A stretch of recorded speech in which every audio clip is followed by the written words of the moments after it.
friends, Krista here. Thanks for stopping by Books and Jams. Today I am about to tell you about the next 10 books that I read for my book a day challenge for middle grade March. I am on track. Today is the 22nd and I'm in the middle of my 22nd book. So today I'm just going to talk to you about books 11 to 20. Before I talk about the books that I've read, I did want to do the giveaway for A Storm of Strawberries and The Color of Rain. These are two books that were so kindly given to me by Little Bee Books, and they have said that they will send one of each of them to one of you, so I'm so excited. So many of you entered. I have a random generator up on my computer. Sorry, I don't know how to do the whole page sharing thing, but you can kind of see I made two lists on a Google Sheets. I'm gonna pick a number. I think if I keep my computer like sideways like this, it will work. Okay, so let's do A Storm of Strawberries first. The number is 52. 52 is dun, dun, dun, dun.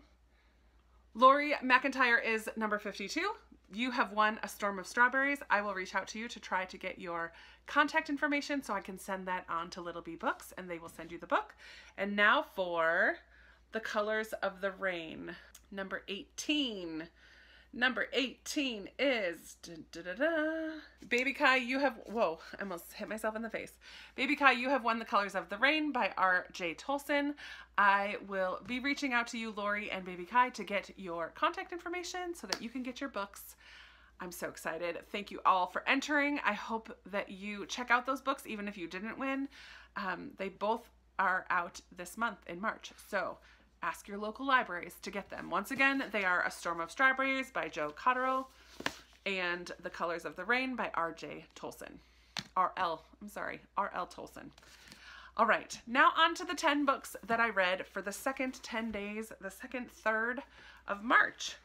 I started out day 11 with another book in verse, and I had heard two different people on Instagram say that they read this and absolutely loved it. This one is by Janice and Harrington, and in this one we follow a family who moves from the South up to like a Midwest state, I think Ohio, I want to say.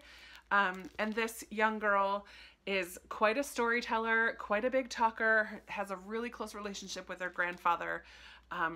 But when she moves, she is made fun of because of her thick Southern accent, and she kind of turns inward and doesn't talk very much at school because she doesn't like to be made fun of.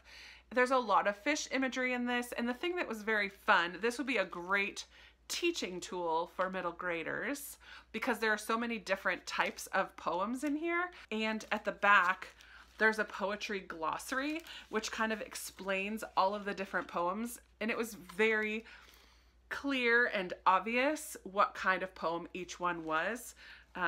So you have some that play with the words on the page, play with the phrasing, some that are more free verse, some that are like a blues poem, a catalog poem, concrete poem, prose poem, haiku, a narrative poem. There's just all the different definitions of what those poems are, and they're all in here. So not only is it an interesting story of this young girl learning to find her voice, even though she sounds different and has a different story from everybody else, and the relationship she has with her grandfather is just lovely, but also it's a great teaching tool for teaching younger kids about poetry. I learned a lot too. It was a lot of fun. But I think I gave that one 3 stars. I really enjoyed it, but I didn't love it. Next, I read a Kate DiCamillo called Raymie, Nightingale. And in this one, we have a story of friendship, unlikely friendship, if you will, between Raymie and Louisiana and Beverly. These 3 girls meet at a baton twirling class that never actually happens. And they just start to form a friendship, and they very clearly have different things going on in their lives. It doesn't really go in depth into any of those things. You just can very clearly recognize it. So Raymie's father kind of takes off and leaves her. And so Raymie wants to enter this Little Miss, what is it? Little Miss Central Florida tire competition in order to win the money and get in the paper, not really win the money, but to get in the paper so her father will see her and will come back home. So all 3 of these girls have some connection to this beauty pageant, but that's not really the main theme of this book. It's really about how they begin their friendship. It's very lovely, very sweet. I loved this book. I'm looking forward to reading Louisiana. That is Kate DiCamillo's newest book, Louisiana's Way Home. And then later in 2019, I believe we're going to get Beverly's story as well. So those are some companion books to each other. I'm very excited. Then I read an Ella Montgomery book. I'm a huge fan of Anne of Green Gables. And the only other book by her that I've read up until now is The Blue Castle, which is the only adult book that Ella Montgomery has written. And I am on a quest to acquire all of Ella Montgomery's books and read all of them because I just love her. She was pretty prolific and has quite a few out there. But the next one that I read was The Story Girl by Ella Montgomery. Obviously, I've been saying that. In this one, we follow Sarah Stanley, who everyone just calls the Story Girl, a 14-year-old, I believe, who is a wonderful storyteller, is known for her storytelling. Even adults love to sit and listen to Sarah tell her tales. But we follow these two brothers who go to PEI for the summer to spend time with their cousins, their extended family. And so we just follow this group of kids, the two brothers and the three cousins that they live with, plus Sarah, who is a cousin who lives down the road, plus Peter, who works on the farm at Sarah's house, and another girl from town, also named Sarah. So we follow these 7 or 8 kids just throughout the summer and their adventures that they have on Prince Edward Island. It just was very sweet, very nostalgic. I didn't love it as much as Anne, but I definitely loved it. And can't wait to read more from Ella Montgomery. Next, I read another book in verse because I can't get enough of them this year, and I read Forget Me Not by Ellie Terry. This one is unique because it is an own voices book.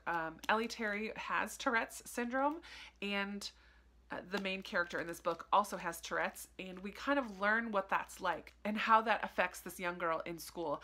This, I would say, is borderline YA. It's definitely young YA, but the main character is in 7th grade, and there's a little bit more focus on not just friendship, but relationships and attracting, like, crushes. Sorry if I moved at all. I just had to delete some stuff off my phone because my storage was full. Yikes. I was talking About Boy from Berlin. Again, we follow 8-year-old boy and his family as they flee from Berlin to the Netherlands, and then from the Netherlands to England, and then from England to Canada, trying to stay one step ahead of the Nazis who are chasing them. This was quite an adventure. It was an interesting take on a World War II story. The family that we follow, the Avigdor, I don't know how to say the names, were pretty wealthy. They lived in a wealthy section of Berlin and had a lot of resources, a lot of jewelry to help pave their way and bribe the right people at the right time. And yet they were still fleeing and still trying to get to safety. So it was an interesting mix of feelings on my part, but I did enjoy reading this and I gave it 3 stars. I then read a book that was recommended by Nicole at Girly Girl Bookworm in my Booktubers Recommend video that I compiled at the beginning of the month. She chose A Boy Called Bat by Elana K. Arnold. In this we follow a young boy who's called Bat. B-A-T are his initials, and he is called Bat. And he's on the autistic spectrum and is pretty high functioning. His mom is a veterinarian and one day brings home a baby skunk, and Bat just absolutely falls in love with this animal and wants to keep it as a pet, at least until they have to release it into the wild. So it's the story of Bat kind of fighting for the right to keep this baby skunk and the bond that he develops with the skunk, which is super precious. This is written in the 3rd person, so while we're not getting Bat's perspective himself, we do get to see a lot of the characteristics and tendencies of a child on the autistic spectrum, and I just thought it was lovely. The love the mother has for him, the way the teacher and his classmates respond to him, and the way he responds to his sister, and they bicker and argue and yet love each other.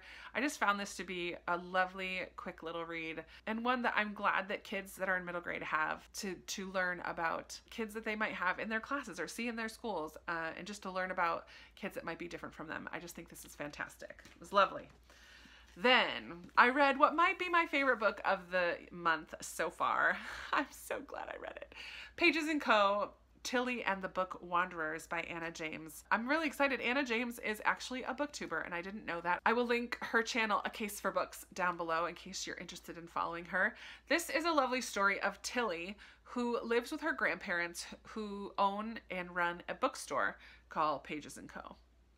This bookstore is pretty ordinary as far as bookstores go, but her grandparents and Tilly are not, because they are able to wander into books, which is so much fun. And turns out they're not the only ones. One day in the bookstore, Tilly sees her grandmother talking to a friend who she calls Lizzie. It's Elizabeth Bennet from Pride and Prejudice. But Tilly herself meets Alice from Alice in Wonderland and Anne from Anne of Green Gables, those were two of her favorite books. And she's felt very connected to those characters, and then meets them in person. And then finds out that she has the ability to actually read herself into a story as well, which is just such a fun idea. In a way, pretty similar to Land of Stories, which I read earlier this month. But I found this to be such an enjoyable and fun read. There is a bit of a mystery involved as it goes along. I found the writing to be wonderful. The playing with words was also a lot of fun.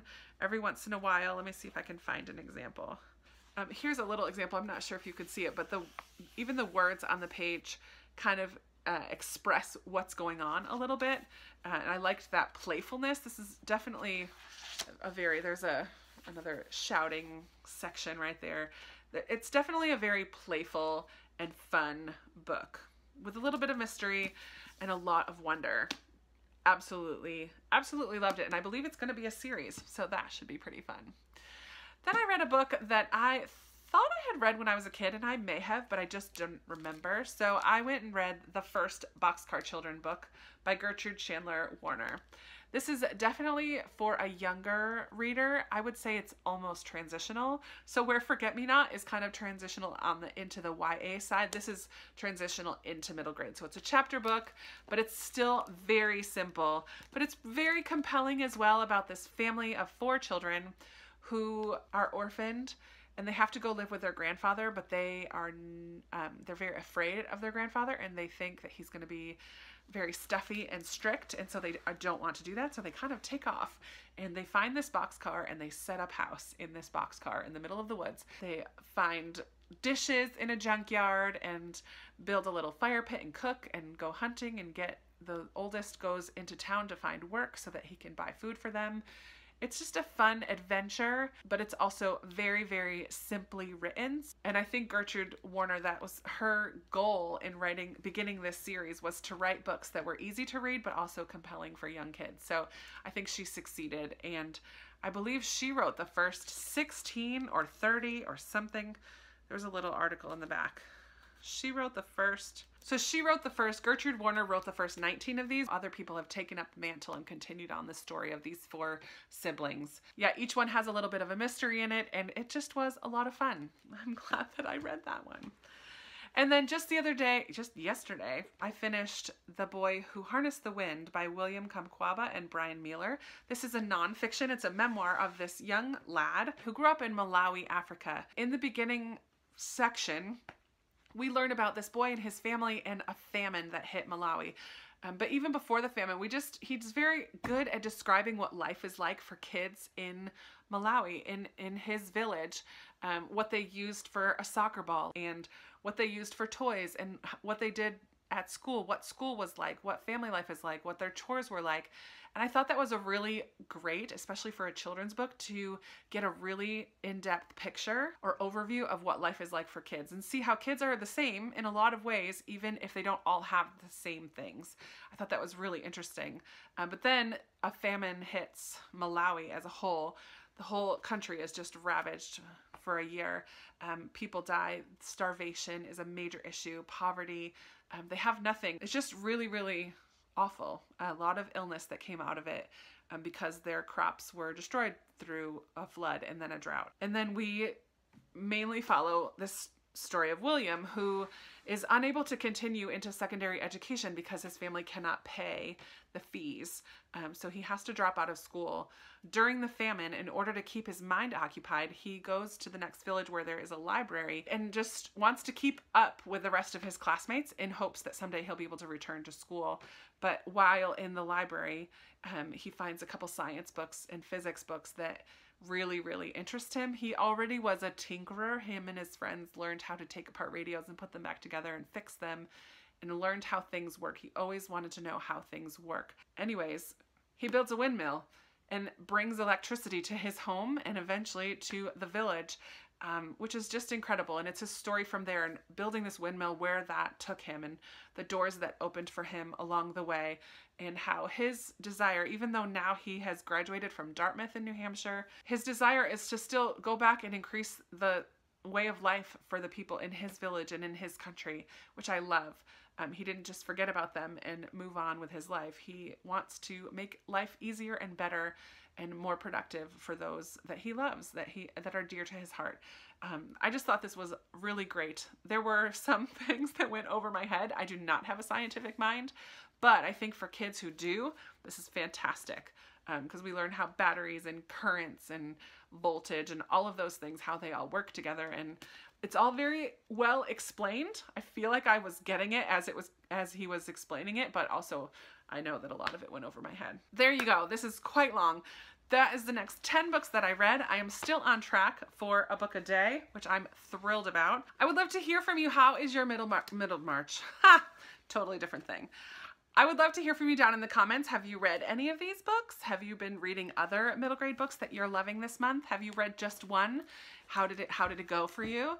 I would love to chat about Middle Grade March, about these books, about anything else. You know I love talking to you down in the comments. Give this video a big thumbs up if you liked it, subscribe if you haven't already, and I'll be talking to you in another video very soon. Bye.